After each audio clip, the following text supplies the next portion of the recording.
Je sais qu'il me traque encore. Il me poursuit et il ne s'arrêtera pas avant de m'avoir tué. Si je fais cet enregistrement, ce n'est pas pour me sauver, mais plutôt vous avertir. Si vous voyez une personne qui marche tranquillement vers vous avec un chapeau sur la tête, aux alentours de 2 heures du matin, ne vous posez pas de questions. Fuyez. C'est arrivé il y a environ une semaine. Je suis de garde la nuit en tant qu'infirmier. Alors, souvent, avant de partir au travail, je vais me chercher un petit snack dans une supérette ouverte 24 heures sur 24. Cette nuit-là, c'était vers 2 heures du matin. Le magasin est à seulement quelques minutes de chez moi, et dans le sens opposé de mon lieu de travail, alors bien sûr, je ne prends pas la voiture pour y aller. Je n'ai pas peur des agressions. Que pourrait-il se passer sur 300 mètres éclairés par des lampadaires? C'est là que je l'aperçus. Un homme, habillé d'un grand manteau noir, marchait dans ma direction. C'était assez étrange de voir quelqu'un d'autre dehors à cette heure. Mais ce qui me dérangeait le plus, c'est qu'il avait un chapeau. Je sais, c'est ridicule, c'était peut-être un style ou quelque chose du genre. Et même si je n'allais pas me mettre à courir subitement, je dois avouer qu'une sensation de danger imminent parcourait tout mon corps. Quand il arriva à mon niveau, je n'ai même pas pu apercevoir son visage car il marchait la tête baissée. Et il passa son chemin, sans que rien de particulier ne se passe.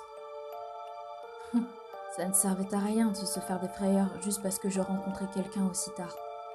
En tout cas, c'est ce que j'ai pensé sur le coup. Un peu plus tard, alors que je sortais en mordant dans mon jambon beurre, je l'ai revu au loin.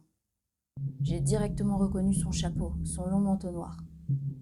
Il était complètement immobile. J'ai commencé par avoir peur, mais je suis devenu soucieux. Il avait peut-être un problème.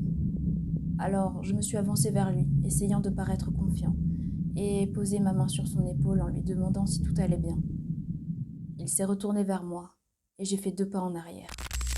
Un immense sourire tordait son visage comme si un enfant avait dessiné avec de mauvaises proportions.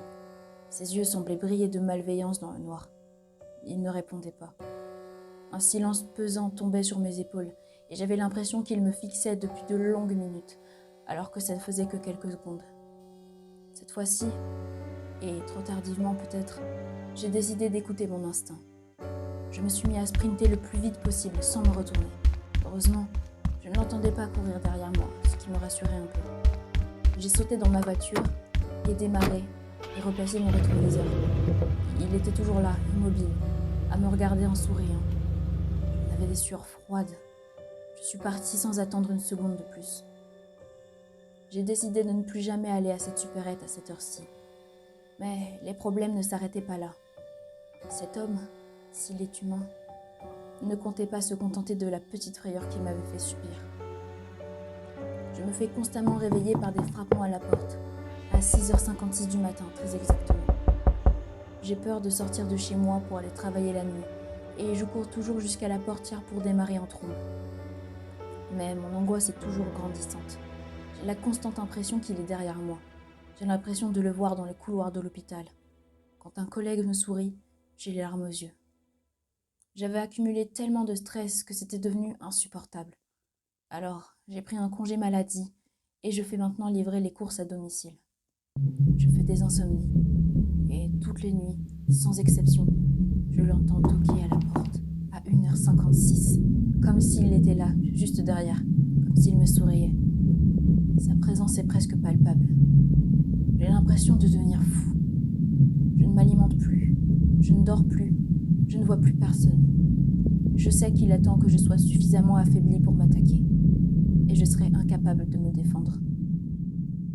Alors, avec le peu de force qu'il me reste, j'ai décidé de faire cet enregistrement. Je vous en supplie, si vous voyez le Smiling Man, faites demi-tour et courez sans réfléchir. Peut-être que vous aurez la chance de ne pas subir le même destin que moi.